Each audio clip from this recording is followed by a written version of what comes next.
అమరుడైన రాజీవ్ గాంధీ ఈ దేశ యువతకు స్ఫూర్తి. ప్రజాస్వామ్య పరిరక్షణలో, దేశ సమగ్ర కాపాడడంలో శ్రీ రాజీవ్ గాంధీ అమరులైన. గాంధీ వారసత్వాన్ని పుణికిపుచ్చుకున్న రాజీవ్ గాంధీ గారు ఈ దేశంలో పారదర్శకమైన పరిపాలన అందించాలి అంటే సాంకేతిక నైపుణ్యాన్ని జోడించాలి. సాంకేతిక నైపుణ్యాన్ని జోడించినప్పుడే ప్రభుత్వం యొక్క నిర్ణయాలు, ప్రభుత్వం యొక్క సంక్షేమ పథకాలు చివరి పేదవాడి వరకు చేరుతాయని సంపూర్ణంగా విశ్వసించారు. అదేవిధంగా దేశ భవిష్యత్తును నిర్ణయించడంలో 21 సంవత్సరాల ఓటు హక్కును 18 సంవత్సరాలకు తగ్గించడం ద్వారా కళాశాలలో చదువుకుంటున్న విద్యార్థులు శాసనసభ్యులను, పార్లమెంట్ సభ్యులను ఎన్నుకోవడానికి ఈరోజు పునాదులు వేసిండ్రు. అదేవిధంగా స్థానిక సంస్థల్లో, చట్టసభలలో మహిళలకు సముచితమైన ప్రాతినిధ్యం ఉన్నప్పుడే సమస్యలు చర్చించబడతాయని చెప్పి ఆనాడు మొట్టమొదట స్థానిక సంస్థల్లో మహిళా రిజర్వేషన్లకు పునాదులు వేసింది రాజీవ్ గాంధీ గారు.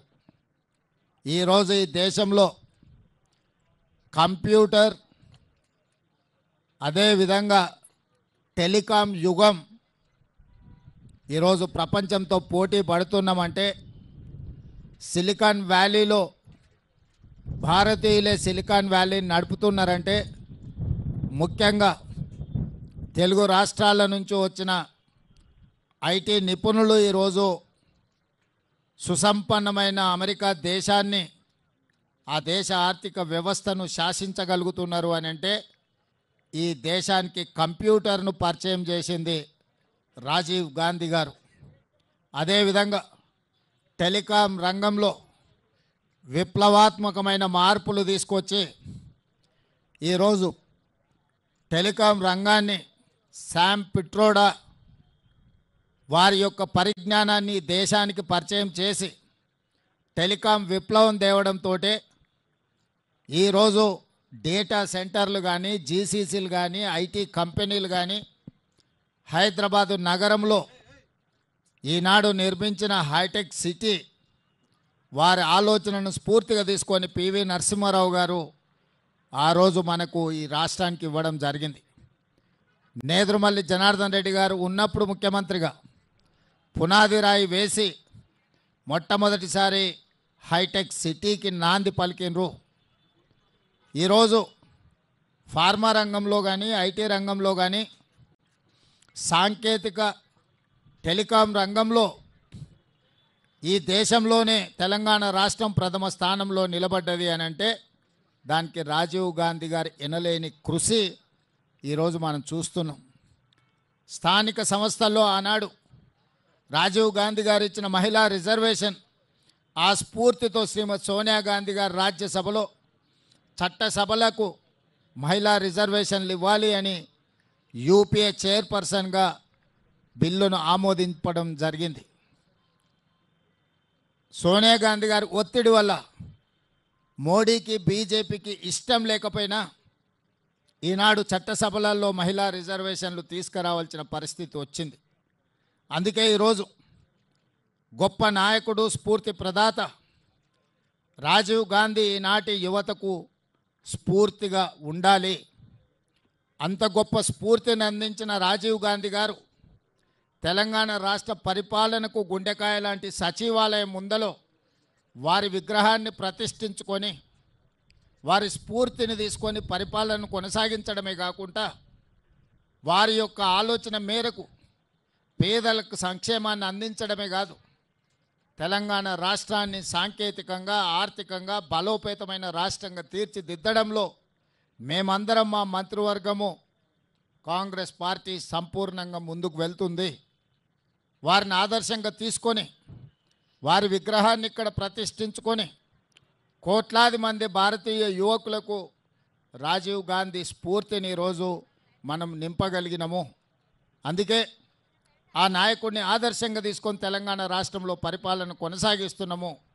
వారి స్ఫూర్తితో సంక్షేమాన్ని, అభివృద్ధిని, అదేవిధంగా బలహీన వర్గాలకు 42% రిజర్వేషన్లను, అదేవిధంగా ఎస్సీ ఉపకులాలలో వర్గీకరణను, ఇలాంటి దీర్ఘకాలికమైన సామాజిక సమస్యలకు కూడా ఈరోజు మన ప్రభుత్వం పరిష్కారం చూపిస్తున్నది.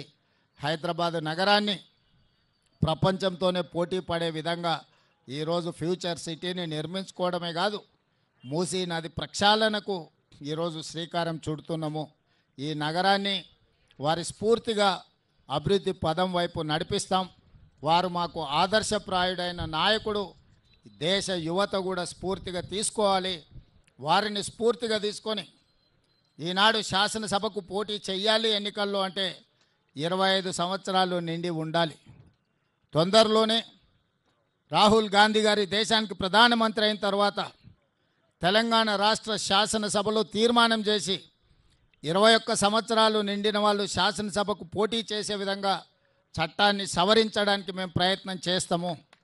ఇవాళ 21 సంవత్సరాలు నిండిన చదువుకున్న వాళ్ళు ఐఏఎస్లు, ఐపీఎస్లుగా జిల్లాలను పరిపాలిస్తుంటే 21 సంవత్సరాలు నిండిన యువకులు శాసనసభలో ఉంటే ఈ దేశానికి ఎంతో మేలు జరుగుతుంది. ఈ దేశానికి యువ నాయకత్వాన్ని అందించాలి. ఒకనాడు ఓటు హక్కు 21 సంవత్సరాలు ఉన్నప్పుడు ఎన్నికల్లో పోటీ చేయడానికి 25 సంవత్సరాల నిబంధన పెట్టిండ్రు. మరి ఈరోజు రాజీవ్ గాంధీ గారు ఓటు హక్కును 18 సంవత్సరాలకే తగ్గించినప్పుడు, 18 సంవత్సరాలు ఓటేయడానికి హక్కు ఉన్నప్పుడు శాసనసభకు పోటీ చేయడానికి 21 సంవత్సరాలను నిర్ణయిస్తే యువ నాయకత్వాన్ని రాష్ట్రాలకు, దేశానికి అందించవచ్చు. పార్లమెంటులో 25 సంవత్సరాలు పోటీ నిబంధన ఉన్న శాసనసభలో 21 సంవత్సరాలకు తగ్గిస్తే తప్పకుండా యువతకు అవకాశాలు మెరుగవుతాయి. ఆ దిశగా తెలంగాణ రాష్ట్ర శాసనసభ తప్పకుండా ప్రయత్నం చేస్తుంది.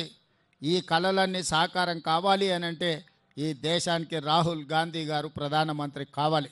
అందుకే రాజీవ్ గాంధీ స్ఫూర్తిగా రాహుల్ గాంధీ గారి నాయకత్వంలో పనిచేయాలని మేమందరం ఈరోజు ప్రతిజ్ఞ తీసుకొని బయలుదేరుతున్నాం.